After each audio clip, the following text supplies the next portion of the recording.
నమస్కారం. ఆర్‌వీఆర్ టీవీకి స్వాగతం.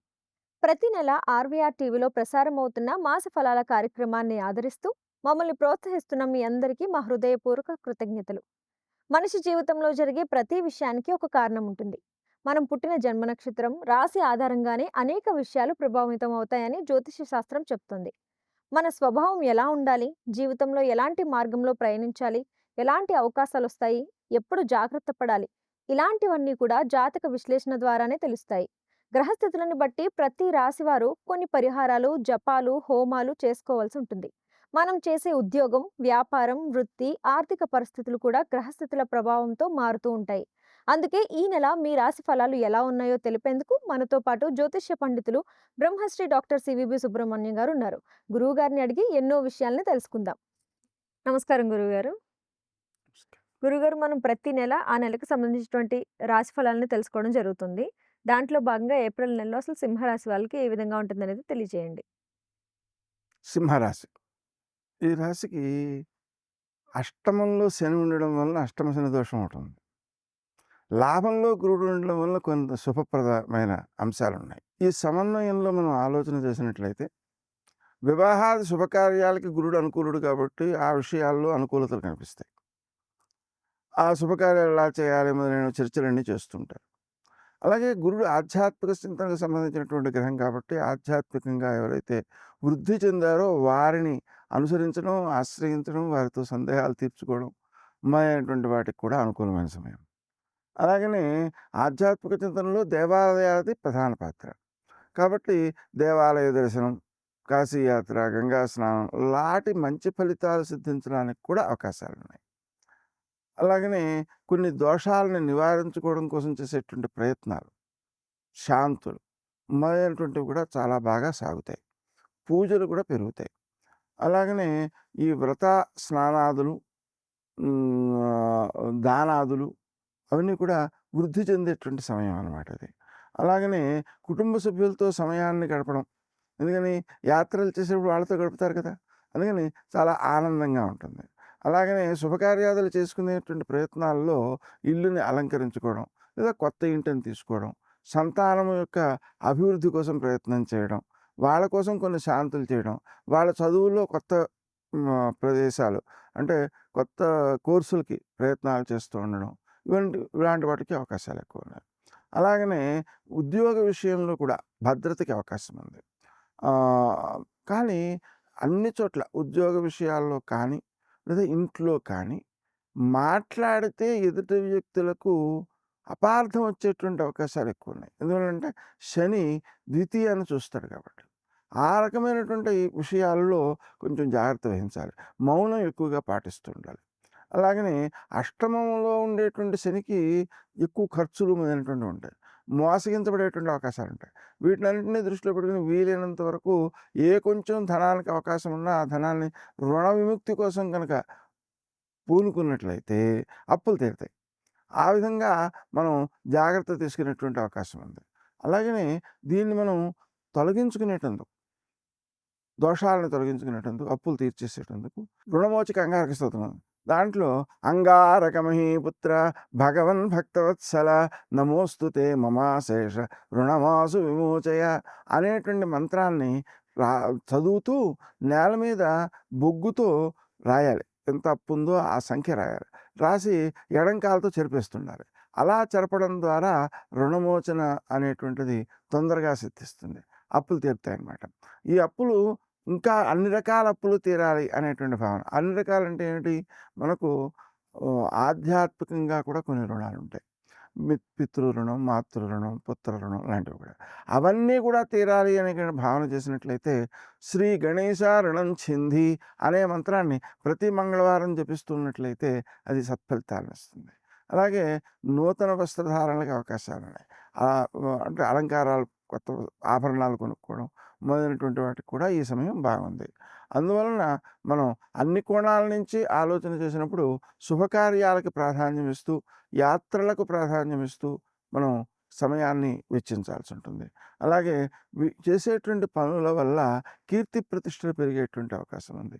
అలాగే మిత్రులని అనుసరించి మనం ఆ ప్రయత్నం చేస్తున్నట్లయితే వాళ్ళ నుంచి సహాయ సహకారాలు కూడా పూర్తిగా పొందేటువంటి అవకాశం ఉంది. దోష నివారణ చర్యల్లో దానాలు అతి ముఖ్యమైనటువంటివి. నిజానికి శాస్త్రం ఏం చెబుతుందంటే, దానం చేయని రోజు దుర్దినం ఉంటుంది. అందుకని మనం సులభంగా చేయాలి అంటే, మామూలుగా అయితే నిత్యాన్నదానం చేయడం మంచిది. నిత్యాన్నదాన నిరతాఖిల రోగహారిన్, నిత్యము అన్నదానం చేసేటువంటి వారికి అన్ని రోగాలని హరించేటువంటి భగవంతుడు సుబ్రహ్మణ్య స్వామి అని శంకరాచార్యుల వారు వర్ణిస్తారన్నమాట. అందుకని దానాలు చేయడం మంచిది. అయితే అలా అంత అవకాశం లేని వాళ్ళు కూడా ఏం చేయొచ్చు అంటే, ఇంట్లోనే 2 కలశాలు పెట్టుకుని, ఆ కలశాల్లో ఒక కలశంలో 2 బియ్యంతో చేత్తో తీసి బియ్యం వేయడం అనమాట.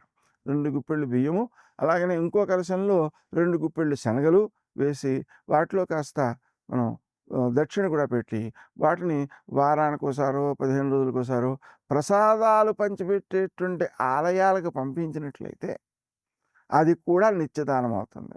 అలా ఎవరి శక్తిని అనుసరించి వాళ్ళు. అలా శక్తిని అనుసరించేసేటప్పుడు నేను ఎక్కువ శక్తి కలవాడిని తక్కువ చేస్తానంటే ప్రయోజనం ఉండదు. దానికి ప్రతిరోజు కూడా ఓ 2కి భోజనం పెట్టమన్నారు కనీస పక్షం. అలా కనుక చేసేయగలిగితేనట్లయితే మంచిది. అలా చేయలేని వాళ్ళు ఇదైనా చేయొచ్చు అనమాట. అలాగే ఉద్యోగస్తుల్లో రాణించేటువంటి అవకాశం కూడా ఇప్పుడుంది. కానీ అక్కడ కూడా ఇబ్బంది పెట్టేటువంటి అంశం ఏమిటి అంటే, ఖచ్చితంగా మాట అపార్థం కావడం. అందుకని మౌనం పాటించాలి. అలాగనే ఆరోగ్య విషయంలో కూడా ఇబ్బందులు ఎదురయ్యే అవకాశం ఉంది. ఎందువలన అష్టమ శని నడుస్తున్నాడు కాబట్టి. ఆ ఆరోగ్య సమస్యల్ని మనం పరిహరించుకోవడానికి జాగ్రత్తలు తీసుకోవాలి. అతి ముఖ్యంగా వం క్రీం అచ్యుతానంత గోవింద అనే నామాన్ని జపించుకోవాలి. దాంతో పాటుగా శనిదోషం కాబట్టి ప్రతి శనివారము ఒక అర కేజీ నల్ల నువ్వులతో శివునికి పూజ చేసి, వాటిని మనం ఆవులకి పెడుతున్నట్లయితే అనారోగ్యాలు నివారించబడతాయి. అనారోగ్యాలే కాదు, అష్టమ శని వల్ల వచ్చే ఆర్థిక నష్టాలు, అలాగనే మాట విరోధాలు, అలాగనే ఆరోగ్య సమస్యలు, ఇవన్నీ కూడా నివారించబడేటువంటి అవకాశం ఏర్పడుతుందన్నమాట.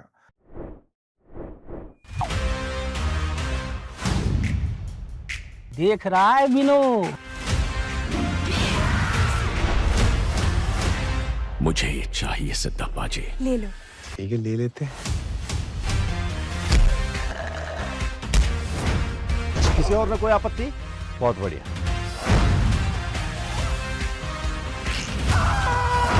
सर ये सब कनेक्टेड है। क्या कनेक्शन है?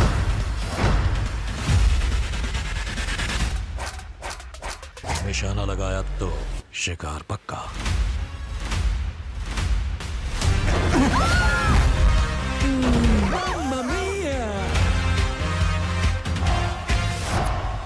इस गद्दी की गरिमा इस पे बैठने वाले से होती है। Hi, this is Rana Daggubati.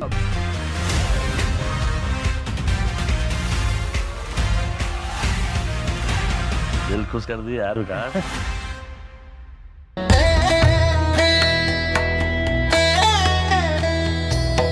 అలాగనే మనకు ఆరోగ్య సమస్యలు ఉన్నప్పుడు మనం ఏం చేయాలి అంటే, తప్పనిసరిగా సమయానికి ఆహారం తీసుకోవాలి, సమయానికి నిద్రపోవాలి. ఈ రకమైనటువంటి 2 నిర్ణయాలు కనుక తీసుకుని దానికి అనుగుణంగా ప్రవర్తిస్తుంటే ఆరోగ్యం బాగుంటుంది. అలాగనే ఆరోగ్యం భాస్కరాదిచ్చేత్ అని చెప్పారు శాస్త్రంలో. కాబట్టి ఆరోగ్యం కోసం అని చెప్పి భాస్కరుడిని పూజ చేయాలి. ప్రతి ఆదివారము కూడా ఆ సూర్యనారాయణ స్వామిని పూజ చేయడం, సూర్యునికి నమస్కారాలు చేయడం, సూర్య నమస్కారాలను ప్రత్యేకించి ఉంటాయి. దాంట్లో వ్యాయామం కూడా మిళితమైపోయి ఉంటుంది. వాటిని చేయడం, అలాగనే సూర్యునికి సంబంధించినటువంటి గోధుమలు, వాటిని శివునికి పూజలో వినియోగించినట్లయితే పిల్లలు అభివృద్ధి చెందుతారు. పిల్లలు లేని వారికి పిల్లలు కలుగుతారు. విశేషించి ఆరోగ్యం సమకూరుతుంది. ఇలాగ అన్ని రకాల ప్రయోజనం ఉంటుందన్నమాట. అలాగనే మనం చేసేటప్పుడు పళ్ళు దానం చేసినట్లయితే చాలా మంచిది. ఎందుకంటే అది సహజ ఆహారం అనమాట. ఆ పళ్ళు కూడా మనకు వ్యతిపాత రోజున 13 పళ్ళు దానం చేసినట్లయితే అది ఆరోగ్యాన్ని పెంచుతుంది. అలాగనే వ్యక్తికి పరిపూర్ణమైనటువంటి ఆర్థిక పరిస్థితిని కూడా మెరుగుపరుస్తుంది. చాలా మంచిదన్నమాట. అందువలన మనం ఆ విధంగా దానం చేయడం మంచిది. మనకి సూర్యునికి ప్రీతికరంగా ఎర్రపళ్ళు దానం చేస్తే అది ఎక్కువ శ్రేష్టంగా ఉంటుంటుంది. అందువల్ల మొత్తంలో ఎక్కువ శాతం పళ్ళల్లో ఎరుపుదనం ఉంటుంది. అందువలన వాటిని దానం చేయడం మంచిది. అందులో ఇది వేసవి కాలం కదా, మామిడి పళ్ళు దానం చేయడం చాలా మంచిది. అందువలన మామిడి పళ్ళు, అలాగే మనకు నీటి దానం అంటే ఏమిటి, ప్రపాదానం అంటారు. అంటే మంచినీళ్ళు ఏర్పాటు చేయడం. మంచినీళ్ళు ఏర్పాటు చేయలేని వాళ్ళు కూడా మనం ఏదో కొంచెం కొంచెమైనా ధర్మ కలశ దానం అని చెప్పి చేయొచ్చు. ఆ విధంగా చేసినా కూడా శ్రేయస్సు కలుగుతూ ఉంటుంది. గురుగారు వీళ్ళు ఎక్కువ ఏ దేవుణ్ణి పూజించాలి అనేది సామాన్యంగా వీరికి దత్తాత్రేయుడు అతి ముఖ్యమైనటువంటి వాడు. అందువలన దత్తాత్రేయుడిని, అనఘాదేవిని పూజ చేసుకోవడం. అలాగనే దత్తాత్రేయ వజ్ర కవచం అని ఒకటి ఉందండి. చాలా మంచిది అది. ఎంత మంచిదంటే అది సామాన్యంగా ఒకడు దళాధనుడు అని ఒక ఋషి ఉన్నాడు. దళాధనుడు అంటే అర్థం ఏంటి? ఆయన అన్నం తినడు, దళాలు తింటాడు. అంటే మారేడు దళాలు, తులసి దళాలు ఇలాంటివి మాత్రమే తిని బతుకుతాడు అనమాట. అలాంటి ఆయనకి ఒక భావన కలిగింది ఏంటంటే, దత్తాత్రేయుడిని కనుక స్మరించినట్లయితే స్మర్తృగామి, ఆయన ఎవరైతే ఆయన స్మరించారో వాళ్ళ దగ్గరికి వచ్చేస్తుంటాడట. అందుకని ఎలా వస్తాడు అసలు నిజంగాను అని పరీక్షిద్దామనిపించి స్మరించాడు. స్మరిస్తే ఆయన వచ్చేసాడు. వచ్చేసిన దాకా ఉండి ఆయన అంటాడు, నేను ఏదైనా నీకు ఏదైనా వరం ఇవ్వాలి. అందుకని దేవతలకి సంబంధం మనం ప్రార్థించినప్పుడు వాళ్ళు వచ్చినప్పుడు వాళ్ళు వరం ఇస్తే కానీ వాళ్ళు సంతృప్తి పొందరు. అందుకని వరం ఇవ్వాలి, ఏమి ఇమ్మంటావు అని అడుగుతాడు. అడిగితే దళాధరుడు అంటాడు, నాకేం అవసరం లేదు, నాకు అవసరం లేకపోయినా సరే నేను మిమ్మల్ని స్మరిస్తే వస్తారు అనేటువంటి ఆ శాస్త్రవచనం చూసి స్మరించడానికి వచ్చాను, స్మరించాను అంతే, అంతేగాని మిమ్మల్ని నుంచి నేనేం ఆశించట్లేదు అంటాడు. నిజమైన భక్తి అదనమాట. అప్పుడు ఆయన సరే మరి నాకు ఇవ్వకుండా కుదరదు, ఇస్తాను అంటే అప్పుడు ఈతను అంటాడు, సరే ఇది మీరేం తెలుసుకున్నారో అది ఇవ్వండి. అప్పుడు దత్తాత్రేయ వజ్ర కవచాన్ని ఇచ్చాడనమాట. ఇది ఎంత గొప్పదంటే అది స్మరించినంత మాత్రం చేత వ్యక్తిలో పరిపూర్ణత సిద్ధిస్తుంది, మోక్షం కూడా సిద్ధిస్తుంది, మిగిలినటువంటి అనారోగ్యాలన్నీ తొలగిపోతాయి. చాలా విశేష ఫలితాలు ఉంటాయి దానివల్ల. అందుకని ఆ దత్తాత్రేయుడిని స్మరించడం, ఆయన్ని పూజించడం, అనఘాదేవిని కలిపి పూజించడం, విశేషించి గురువారం నాడు దత్తాత్రేయునికి, అనఘాదేవికి పూజ చేసినట్లయితే విశేష ఫలితాలు ఉంటాయి. అందువలన ఆ విధంగా చేయడం, దత్తాత్రేయ వజ్ర కవచం పారాయణ చేసుకోవడం. మామూలు సమయాల్లో కూడా ఏదైనా ఒక నిర్ణయం తీసుకోవాలి అని అనుకున్నప్పుడు శ్రీదత్త శరణమమ అని చెప్పి ఒక 108 సార్లు లేదా 10 నిమిషాలు జపం చేసుకుని తర్వాత నిర్ణయం తీసుకుంటే మంచిది. సహజంగానే ఈ సింహరాశి వాళ్ళకి ఏం జరుగుతుంటుందంటే, తాము తీసుకున్నటువంటి నిర్ణయాలు తమను ఇబ్బంది పెడుతుంటాయి. తమ పిల్లల యొక్క వృద్ధి కోసం తాము ప్రయత్నించినా కూడా పిల్లల వల్ల కష్టాలు ఎదురవుతుంటాయి. దీన్ని అధిగమించాలంటే ఏం చేయాలి? తప్పనిసరిగా ప్రతిరోజు పెరుగు దానం చేయాలి. పెరుగు గుళ్ళో ఇవ్వడం మంచిదన్నమాట. తద్వారా పిల్లలు అభివృద్ధిలోకి వస్తారు, అనుకూలంగా కూడా ఉంటారు. ఓకే. గురుగారు సింహరాశికి సంబంధించి చాలా చక్కటి విషయాలను తెలియజేసినందుకు ధన్యవాదాలు. చూసారుగా బ్రహ్మశ్రీ డాక్టర్ సివిబి సుబ్రహ్మణ్యం గారు మీ రాశి గురించి ఎంత చక్కగా వివరించారో. మీ రాశి ఫలాల వీడియోస్ మిస్ అయి ఉంటే మా ప్లేలిస్ట్లో ఉంటుంది, చూడండి. ఏప్రిల్ నెలలో మీరు ఎలాంటి జాగ్రత్తలు తీసుకోవాలో గురువు గారు చాలా చక్కగా వివరించారు. మీకేమైనా సందేహాలుంటే కమెంట్ బాక్స్లో కమెంట్ చేయండి. అలాగే మా ఆర్వీఆర్ టీవీని లైక్ చేయండి, షేర్ చేయండి, సబ్స్క్రైబ్ చేసుకోండి.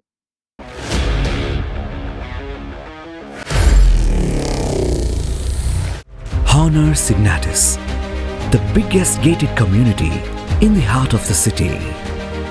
Spacious 3, 3.5 and 4 BHK apartments at Kukatpalli, High-Tech City.